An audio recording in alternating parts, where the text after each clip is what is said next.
솔직히 그 학점은행제에서 온라인 오프라인이다 하면 온라인으로 할 수 없는 전공 같은 경우에는 오프라인으로 다루는 경우가 엄청 많아요. 아, 저 온라인 담당자인데. 오늘 벌써 세 번째네요. 오늘의 주제는 뭔가요? 학점은행제 온라인 오프라인? 온라인.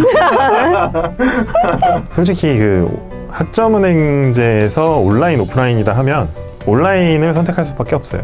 그러니까 학점은행제의 장점을 더 극대화시킬 수 있는 건 전 온라인이라고 생각해요. 온라인승? 학점은행제 한다 그러면은 선택하는 이유가 싸고 쉽고 빠르게 하려고 학점은행제 하는 거잖아요. 근데 거기에 더 부합되는 거는 온라인 학점은행제가 더 부합된다. 오프라인을 선택하는 게 그렇다고 틀렸느냐? 뭐 그건 아니고 그 둘 중에 하나를 택해야 된다라고 하면 온라인이지 않나. 온라인 압승. 오프라인 교육원은 정해진 시간표에 맞게끔 출석을 해서 수업을 들어야 되고, 온라인은 그냥 어느 정도 출석 인정 기간을 주면 그 안에 내가 수강을 하면 끝. 사람들이 좀 많이 헷갈려 한다. 그러니까 온라인이랑 오프라인이랑 다른 거라고 좀 생각하는 경우가 많아요. 학점은행제 하면 온라인, 평생교육원 하면 오프라인, 뭐 이렇게 생각하는 사람도 많더라고. 사실 같은 건데. 오프라인 기관은 이제 커리큘럼이나 이런 게 좀 정해져 있다라는 거에서 얘기를 했잖아요. 근데 사실 이게 좀 단점으로 작용할 때가 많아요. 왜냐면은 학점은행제를 선택하는 이유는 사실 자유도예요. 1차적으로 단점을 얘기하자 그러면 오프라인 기관은 자유도가 낮다라는 게 이제 단점이겠죠. 일단 비용이 너무 비싸요. 한 과목당 뭐 50만 원, 60만 원, 70만 원 이런 것까지 있더라고요. 오프라인은 너무 비싸요. 너무. 이게 좀 안타까운 부분이 뭐냐면 일반 대학교 같은 경우에는 이제 국가장학금이라든지 이런 게 나오잖아요. 뭐 학자금 대출 이런 거 말고 뭐 국가장학금 대상 뭐 이런 게 되는데, 오프라인 기관 같은 경우에는 사실 이게 대학교가 아니다 보니까 국가장학금이나 이런 거의 대상은 안 되는 걸로 알고 있거든요. 어떻게 보면은 일반 대학교보다 더 부담이 좀 커지죠. 오프라인의 장점은 일단은 전공이 다양하다. 온라인으로 할 수 없는 전공 같은 경우에는 오프라인으로 다루는 경우가 엄청 많아요. 뭐 보건계열?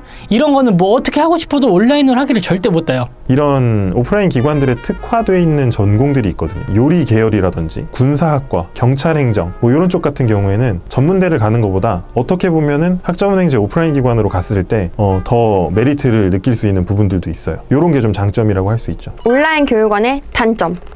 빠밤.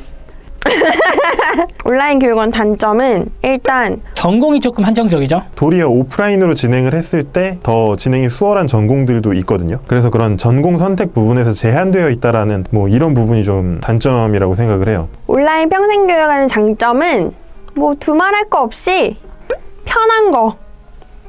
이제 카메라의 각도를 아는 여자. 어쨌든 편한 거죠. 장소나 뭐 시간에 구애받지 않고 내가 원할 때 들을 수 있고, 어디서나 들을 수 있고, 언제나 들을 수 있고 편하죠. 그게 가장 큰 메리트 아닌가요?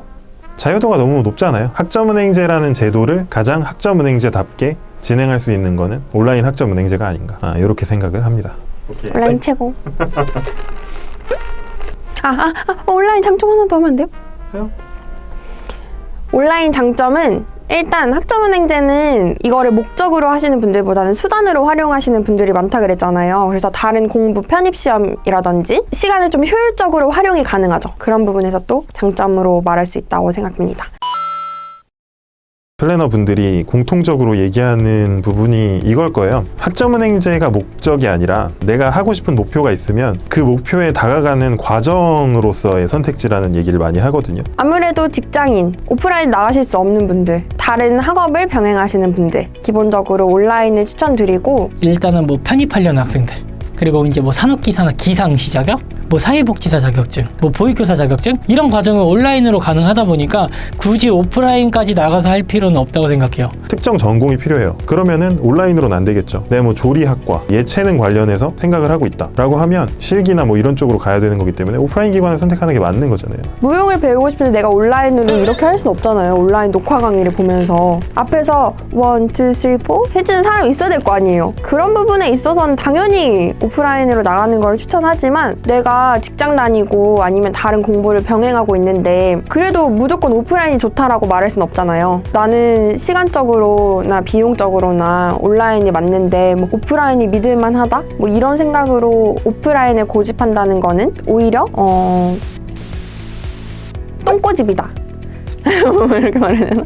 그래서 오프라인을 할지 온라인을 할지를 먼저 생각하는 게 아니라 일단은 내가 하려고 하는 거는 그냥 오프라인으로 해야 되는지 온라인으로 해야 되는지 그냥 그걸 생각하면 될 것 같아요. 뭐 이런 특화되어 있는 전공을 해야 되는 경우는 오프라인 기관에서 진행을 하면 되고, 좀 자유도가 필요하고 전공은 크게 중요하지 않은 경우, 이런 경우 같은 경우에는 온라인 과정으로 진행을 하는 게 맞죠. 똑같은 여건이어도 내가 하려는 목적에 따라서 맞는 유형이 있다라고 생각을 하기 때문에 그거에 맞춰서 선택을 잘 해주셨으면 좋겠어요. 본인의 생각이 가장 중요하죠. 자기의 필요에 맞게끔 학점은행제를 진행하는 게 학점은행제의 본 취지이기도 하고, 잘 선택해서 과정을 진행하시길 바랍니다.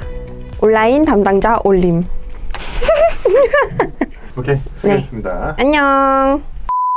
근데 아마 그 학점은행제 알아보시는 분들 같은 경우에는 대부분 그 생각이잖아요. 쉽고 빠르고 좀 저렴하게 진행을 하려고 하는 경우가 많기 때문에 온라인으로 진행을 했을 때 좀 유리한 케이스가 많기는 할 거예요. 그리고 뭐 제가 이렇게 유형이 어떤 게 맞고 저런 게 맞고 이렇게 얘기를 해드렸지만 내가 어떤 유형인지 모를 수도 있잖아요. 나한테는 뭐가 맞고 이런 거 잘 모를 수가 있기 때문에 그럴 때는 이제 이 가시TV 저희들한테 편하게 문의 주시면 그런 것도 다 설명해드리거든요. 어떤 과정 진행하고 싶으세요? 무슨 목적으로 진행을 하세요? 어떤 여건이세요? 이런 거 종합적으로 판단해서 이렇게 진행하시면 됩니다라고 편하게 말씀드리고 있으니까요. 내가 어떻게 진행하는 게 맞는 건지 모르겠다, 궁금하다, 알고 싶다 라고 하면은 댓글 남겨주셔도 되고, 가장 좋은 건 상담 링크 있으니까 그쪽으로 해서 문의 남겨주시면 좋을 것 같습니다. 이상입니다.